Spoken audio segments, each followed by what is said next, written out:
میں ہے، اور پھر یہ حدیث امام حاکم کی المستدرک میں ہے، اور اسی طرح پر المعجم الکبیر میں ہے، اور بہت ساری کتابوں کے اندر یہ حدیث موجود ہے۔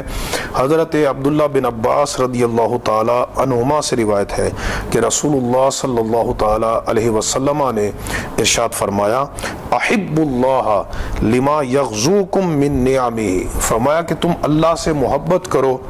کہ وہ تمہیں نعمتیں عطا فرماتا ہے، یعنی ان نعمتوں کی وجہ سے اللہ سے محبت کرو، لا محدود نعمتیں، وَإِن تَعُدُّوا نِعْمَةَ اللَّهِ لَا تُحْصُوهَا،